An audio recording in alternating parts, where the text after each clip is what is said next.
Russian narrative spreading all over the world. This war is some kind of constantly changing. The difference between stratcom and propaganda is democracy. They lost all the battles which they started. The elephant in the room is not addressed. NATO is stronger than it was before.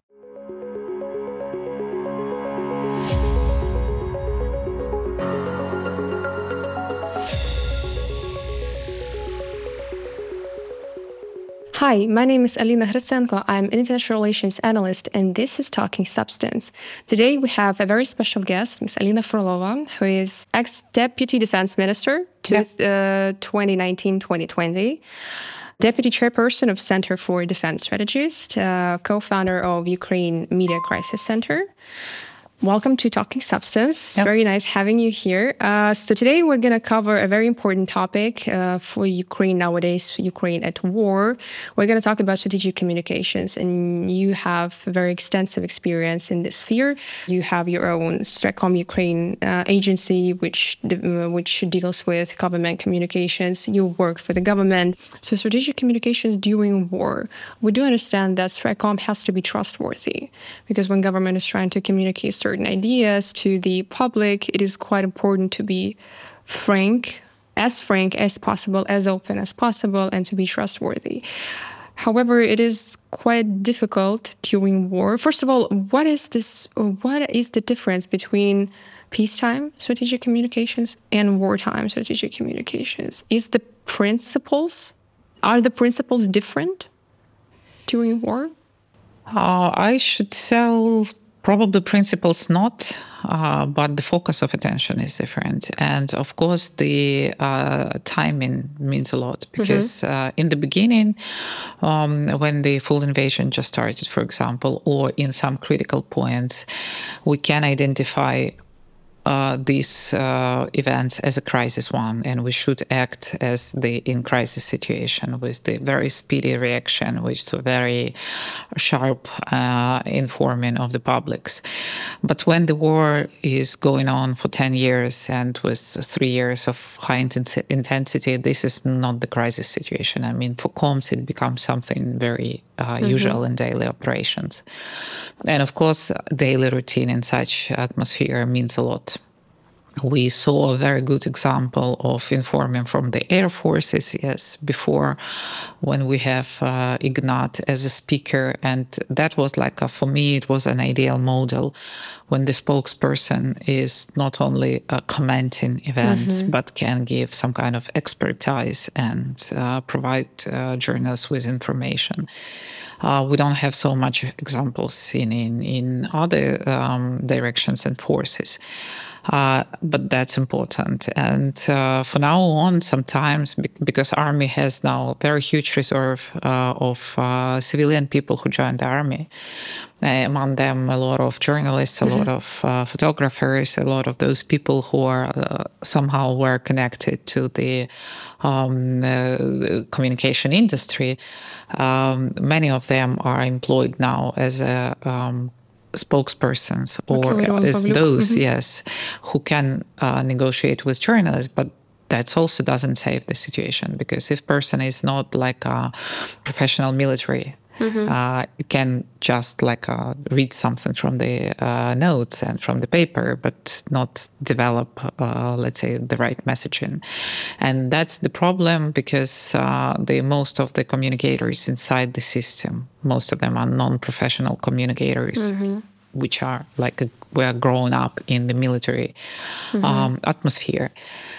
And that creates some kind of mix of good picture, not always enough information, which again provokes the many journalists for their own approach to the information which appears from the front line. We are lacking a good analytical approach, let's say. Well, in terms of the military staff who are not from the professional communications sector, I think that's, from my perspective, it's not that bad, because I was thinking about defense intelligence. For example, General Skibitsky, who is present all over. He gives a lot of comments. He gives a lot of interviews. I saw him on Kyiv stratcom forum this year. And it creates trustworthy atmosphere. Yeah. It gives you some sort of assurance that everything is all right, that people are working, that this is a person from the intelligence who is sharing some sort of information with you as much as possible. General Budanov as well. It all is strategic communications.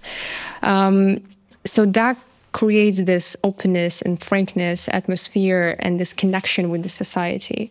But at the same time, there's a question whether strategic communications can be destructive, because Office of the President is the trendsetter for strategic communications, and everything has to be, all the other ministries, stratcom has to be aligned with the Office of the President rhetorics, which somehow, sometimes can be destructive, because sometimes the elephant in the room is not addressed.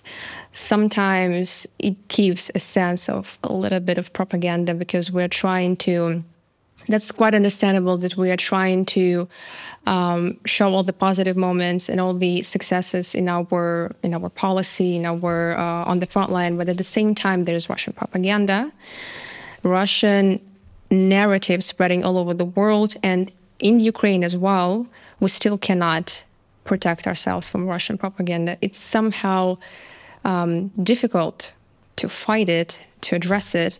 So how do you assess the Office of the President strategy for communication at the beginning of the invasion 2 years ago and now? Because at the beginning of invasion, it was quite successful, I believe. It gave people some sort of hope and assurance that everything was going to be okay, when obviously it was not. We were all a bit dubious about how okay it was going to be.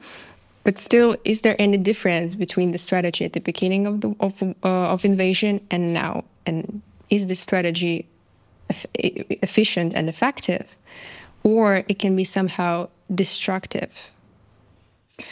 Well, first of all, no one can protect any person from propaganda. I mean, that's not possible. The issue is not to be affected, but to understand it. I mean, to understand that this is propaganda, that you need to recheck facts, that you need to think by yourself. And this is more about the level of education and level of conscious of the population. Media literacy. Yeah, media literacy and media as influencers, understanding of their role, which is also very important in this war.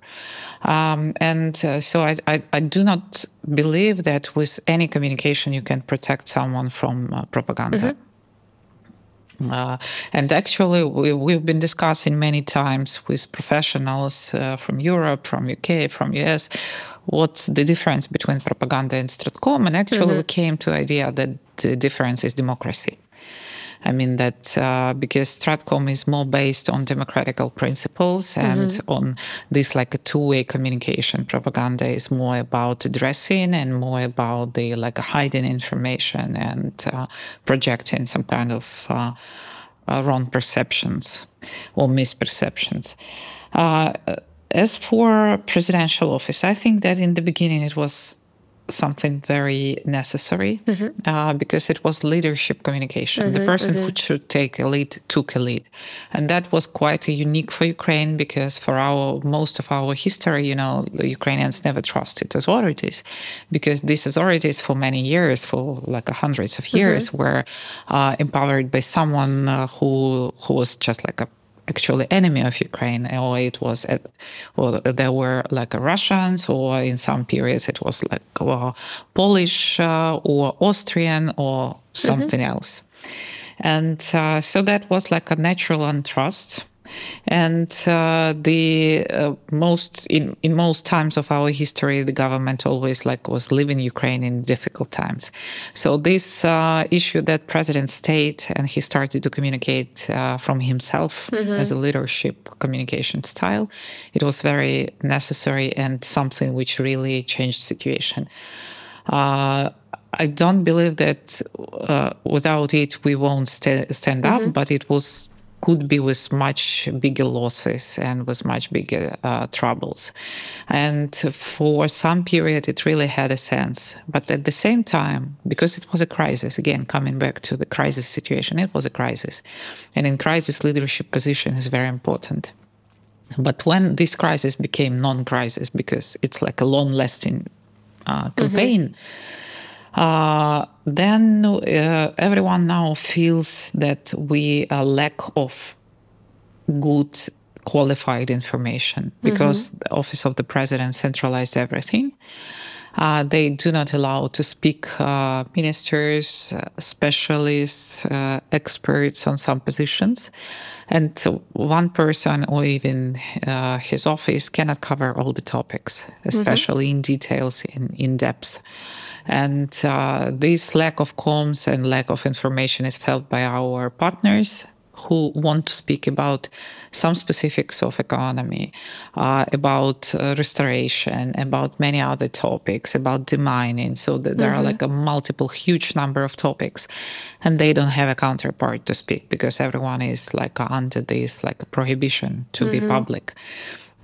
Which is not right and which creates a floor for many manipulations and many misuse of information. And actually foreign journalists like looking for people, taking some soldiers from the ground and based on the witness of one soldier making some conclusions about what's going on the front line. This is just because military don't speak right a lot. Yes, and representatives of the government don't speak a lot on their professional topics. And I think that this is a very problematic position now. Well, you mentioned that the difference between stratcom and propaganda is democracy, but like I believe from Kremlin's perspective, they still are trying to implement strategic communications. Is it successful? How do you think? Especially spreading this propaganda style communications all over the world, especially in the global south. Is it still that Soviet legacy, or what makes it successful? Because every time you just start a new project, or whenever you read a strategic document from any ministry, there is a line usually to counter Russian propaganda, like in the Ministry of Foreign Affairs now, that's what they're dealing with, to fight Russian propaganda, to make counter narratives, to fight disinformation and propaganda. It just gives that sense that it's still successful from the Russian side. So what makes it successful, and how can we change that, especially abroad, and how can we dismantle this false narratives and stereotypes about Ukraine that Russia is spreading all over the world? Well, I don't think that this is post-Soviet legacy. Maybe this is some factor of global south, of African countries, for example, or somewhere else, but not in Europe and in the United States. I think that what makes it somehow successful, that Russia invested a lot in this. And because Putin is the head on the top of this pyramid, and actually he uses all those approaches which are used by special services for subversive activity. So they actually build up everything on subversive activity. If you will read the books and some kind of description of the approach which they had in Sputnik, it was like an agency Sputnik in Soviet Union. So it's still the same. I mean, the approach is still the same. The instruments, of course, the online and internet, they speed up all the dissemination of information. They invested a lot not only in public activities or trolls or whatever. They invested a lot in academia.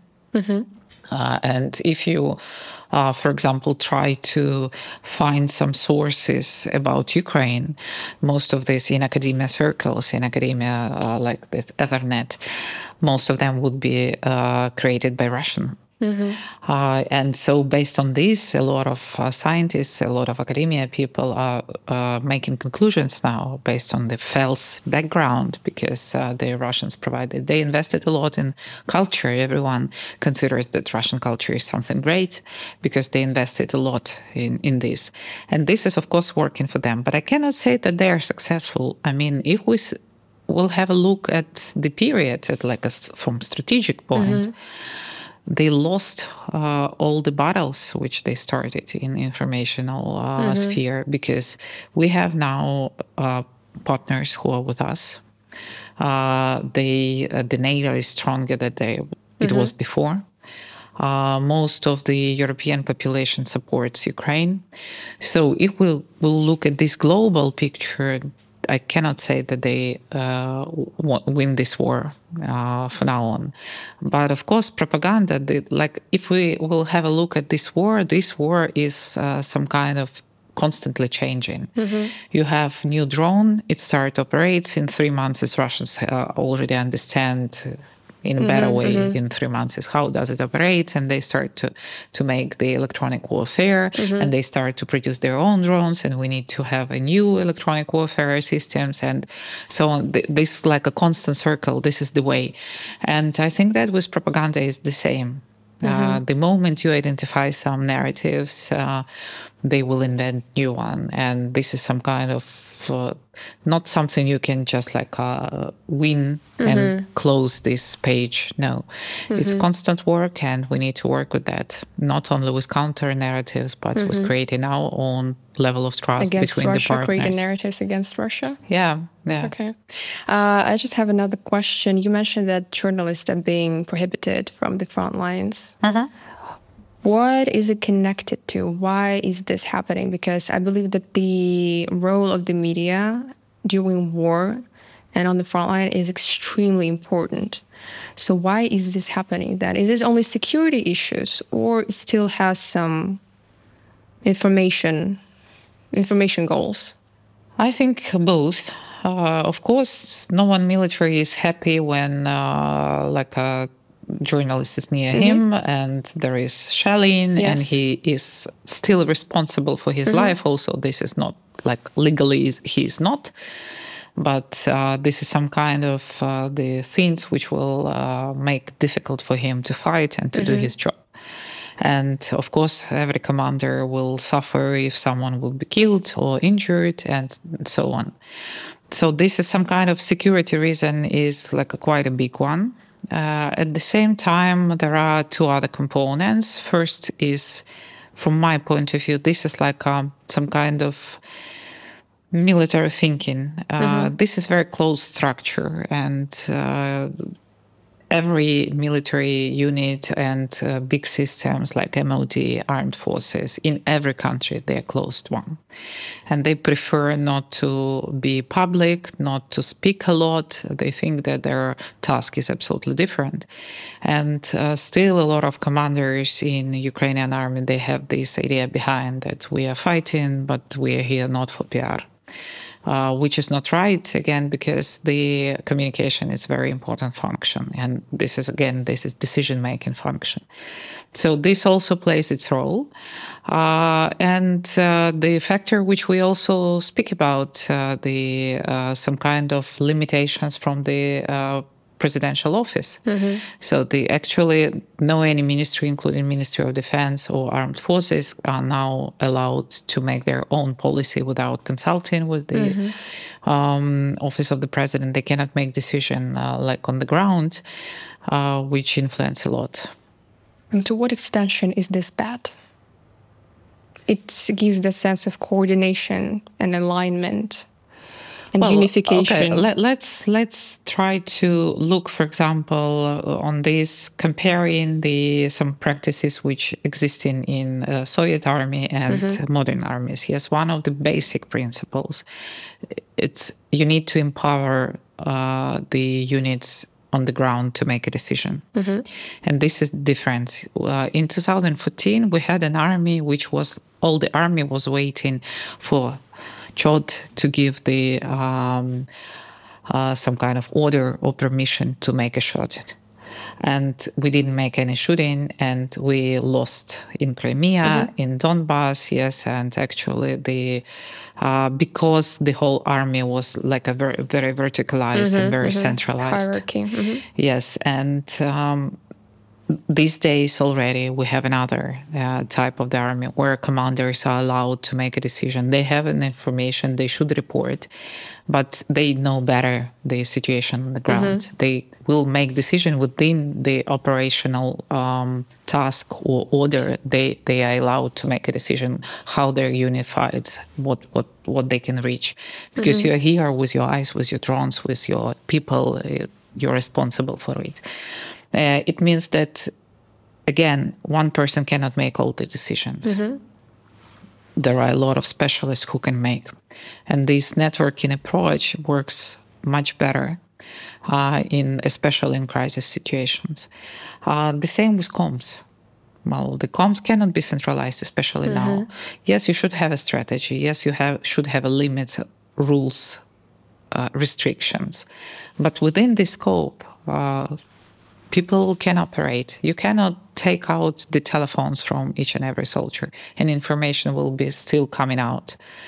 But it's just some kind of, wrong idea that you can control information from one unit or from one point.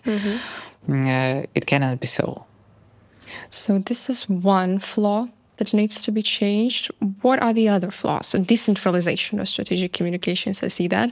What else needs to be changed to make our strategic communications successful, to make it trustworthy for the society as well, not only for our partners abroad helping us with the military aid to win this war, but also within the society, because it seems like society reacts quite society is vulnerable and reacts, sometimes overreacting to some of the mistakes that happen. So what else needs to be changed as well, apart from decentralization of strategic communications?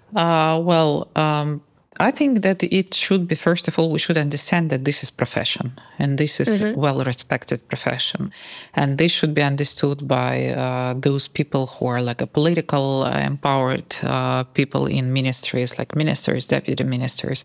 And this is decision-making function, and this is two-way or multi-way communications, yes. Because sometimes comms people are just informed after the decision-making, and you don't understand how to explain it. I mean, that if you are not in the process, you not always know the background of the decision made or the situation, how it made. And we should understand that this is profession. People should be ready to this profession. You cannot just like take someone, put him in front of the camera and think that that would be good. It requires planning, it requires strategy, it requires coordination. But till now, we don't have governmental communicators as a profession. One of the projects I've been involved for many years, it was like a reform of governmental communications on the level of the cabinet of ministers. And 6 times we tried to introduce changes. And 1 month ago, the British consultants again called me and said, well, government requested us to give the advice on how to build up better the communication structure inside the government. Can you help us? And I took from the, my table, the system which we developed in 2016 and send them. And they said, oh, this is specifically what they were been asking for. But this is something you need just to implement because it should be profession. People should have their role in the system. They should have their career in the system. They could change the ministries from one ministry to another, but being in profession and being trained, skilled, developed in this profession. And this is something which is not paid attention at all. And we have already few generations who left the government because they cannot realize themselves. And the good professionals live in the government and go into some project-based activities or something, or to commercial sector. And government is losing from this because any trustful communication is built on leadership role. You need to trust to the person which is saying. You need to make a professional communication, and you need to make it in time. That's it. Just another quick question. Some strategic communication strategies are being developed in different ministries, especially hundreds. Especially at the MFA. This is a new trend of developing communication strategy for different regions. African strategy has been already presented. How do you see how does this document has to look like? How does it have to look like? Like, what could be a potential structure? Could be what makes a strategy, like as a document, effective and efficient and successful to reach the goals that the government presents? And should such a strategy be developed for MOD? Is it even possible to develop a stratcom strategy for MOD? It's understandable that it has to be like 2 versions, some of them classified, some of the unclassified versions. No, it shouldn't be classified. Nothing classified in any communication strategy. I mean, the strategy of if we're speaking about the government, yes, some ministry. Actually, the ministry is responsible for communicating few topics, yes. Activity of the ministry. And this is something where the ministry is holder of all the processes. Yes, they can report, they can tell about what they do, they should tell. It's their obligation, how successful they are, what the problems they have, and so on. And if we speak about, for example, the Global South strategy, this is not something which ministry can fully control. They should create a platform in which they need to activate governmental sector, business, non-governmental sector, citizens, diaspora. So this is some kind of like a development of principles and rules and what ideas behind which we would like to promote and give the floor for different actors to participate as much as possible. I think that the Ministry of Foreign Affairs is quite successful with that. I also believe that because Minister Kuleba has this background in comms and he understands the importance of the comms, and they're quite open with public diplomacy activities. So they are good in involvement of all the other actors in implementation. Not so many ministries can do this. Digital transformation is good in comms, in involving different actors, yes. With the military, yes, they also doing this now because the scope of army and the size of army is very huge, yes, and the number of volunteers are there. But I cannot say that here the MOD or armed forces are holders of the process. I would say that this is a little bit chaotic system in which they use the opportunities and try to emphasize their voice through different channels. But this is not something which they thought about and implemented. It happened. So. Okay. Thank you very much for this substantial talk. This is Talking Substance. Thank you for staying with us on this episode. Please make sure to like, comment, and subscribe.